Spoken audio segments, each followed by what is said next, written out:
পবিত্র কোরআনে অত্যন্ত সুন্দর একটি আয়াত রয়েছে।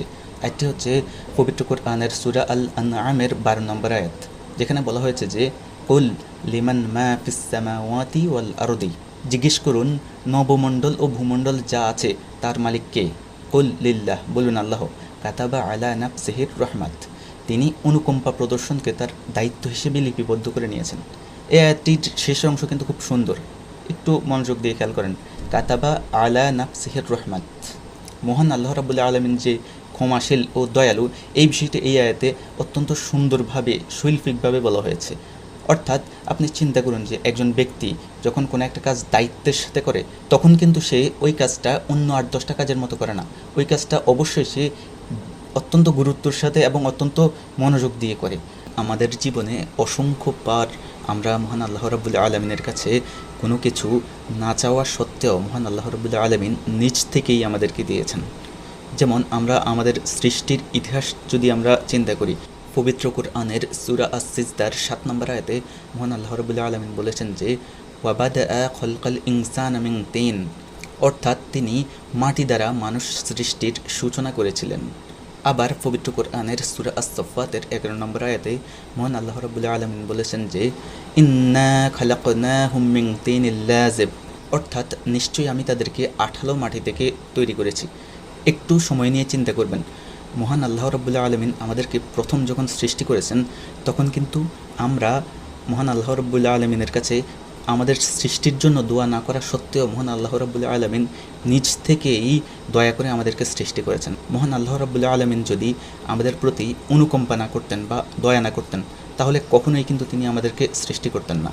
তিনি আমাদের প্রতি অনুগ্রহ করেছেন বা দয়া করেছেন বলেই তিনি আমাদেরকে সৃষ্টি করেছেন। এই পৃথিবীতে প্রতিটি প্রাণের বেঁচে থাকার জন্য পানি কতটা অপরিহার্য তা আমরা সবাই জানি। কিন্তু মহান আল্লাহ রাব্বুল আলামিন যদি এই পানিকে অফুরন্ত না দিয়ে যদি তেল বা গ্যাসের মতো মাটির নিচে দিতেন, তাহলে পানিকেও আমরা মাটি খুঁড়ে বের করে নিয়ে আসতে হতো, আর পানির দাম হতো তেল বা গ্যাসের মতো অত্যন্ত ব্যয়বহুল। কিন্তু এই অপরিহার্য বিষয়টাকে মহান আল্লাহ রাব্বুল আলামিন অপুরন্ত দিয়েছেন, যার কারণে এখন আমরা পানির জন্য চিন্তা করতে হয় না। যদিও বর্তমানে বিভিন্ন জায়গায় বোতলজাত করে পানি বিক্রি করা হয়, কিন্তু আপনি যদি গরিব হন, পানি না কিনেও কিন্তু আপনি জীবন চালাতে পারবেন, অর্থাৎ আপনার কোনো সমস্যা হবে না। এছাড়াও আমরা অক্সিজেনের কথা চিন্তা করতে পারি।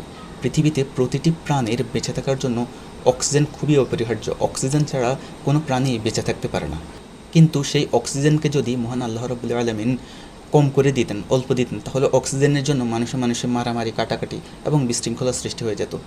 মহান আল্লাহ রাব্বুল আলামিন আমাদেরকে দয়া বা অনুকম্পা প্রদর্শন করেছেন বলেই তিনি আমাদেরকে সৃষ্টি করেছেন, পানি এবং অক্সিজেনকে অফুরন্ত দিয়েছেন।